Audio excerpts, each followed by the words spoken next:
नमस्कार, आप देखना शुरू कर चुके हैं अनोखी आवाज और मैं हूं आपके साथ अनुष्का।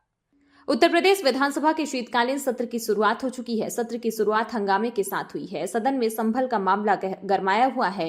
सीएम योगी समेत विपक्ष भी इस मुद्दे पर मुखर है। लगातार पक्ष विपक्ष एक दूसरे पर वार पलटवार कर रहे हैं। इस बीच सीएम योगी ने संभल में हिंदुओं की हत्या की बात कहते हुए सपा विधायक इकबाल महमूद पर जमकर निशाना साधा। सीएम ने कहा कि इकबाल जो कहते हैं कि सारे जहां से अच्छा हिंदुस्तान हमारा, बाद में उन्होंने लिखा मुस्लिम है हम वतन हैं सारा जहां हमारा।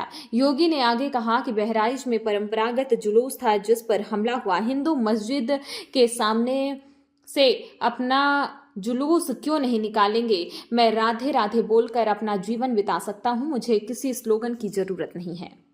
आखिर ये कहां लिखा है संविधान में कि किसी मुस्लिम बाहुल्य क्षेत्र में हिंदू शोभा यात्रा नहीं निकल सकती? और जब आप रोकते हैं तभी हिंदू पक्ष से भी रिएक्शन आता है कि साहब हम भी नहीं जाने देंगे। भाई मुझे आश्चर्य होता है इन बातों को लेकर के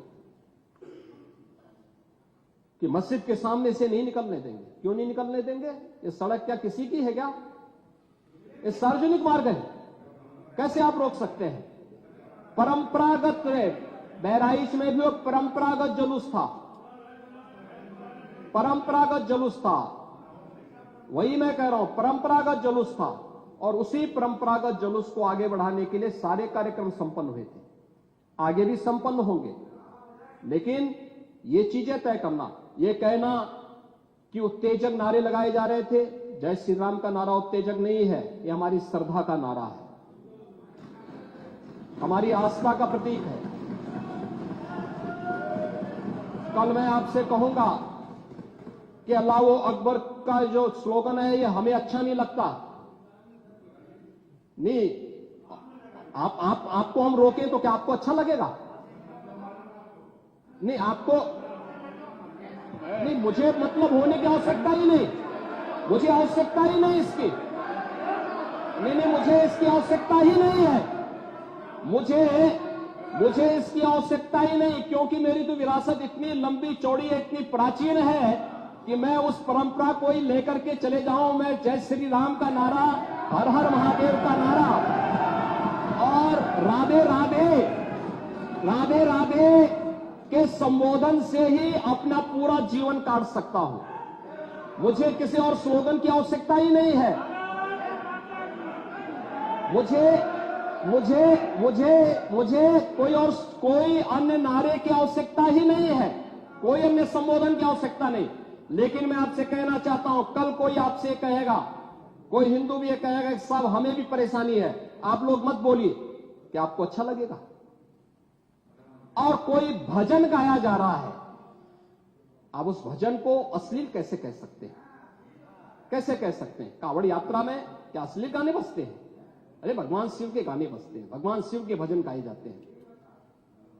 दुर्गा पूजा के दौरान तो शोभा यात्रा निकलती है, जगत जननी मां भगवती दुर्गा के आरतियां बजती हैं, उनकी चालीसा बजती है, हनुमान चालीसा बजता है। ये हमारे यहां शक्ति के प्रतीक भी है और भक्ति के प्रतीक भी है।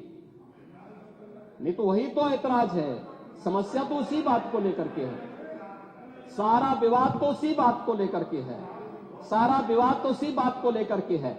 और मुझे लगता है आपने बाबरनामा पढ़ा होता तो आप मुझसे बहस करते ही नहीं,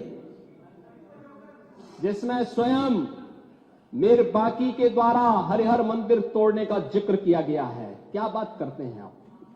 और मुझे लगता है ये जितने लोग यहां पर हैं, ये वहां पे कोई नहीं रहा होगा, लेकिन आपके फोरफादर और फोरफादर के आगे की पीढ़ी उसकी भुक्तभोगी रही होगी, इसलिए आज इस स्थिति में आप लोग होते हैं।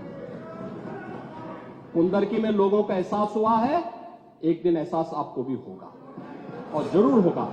और इसीलिए मैं आपसे कहना चाहूंगा कि ये सनातन की जीत है, जो कुंदरकी की जीत है, ये भारत की वास्तविक जीत है, ये भारत के संविधान की जीत है। इस खबर में फिलहाल इतना ही। अन्य खबरों के लिए देखते रहिए अनोखी आवाज।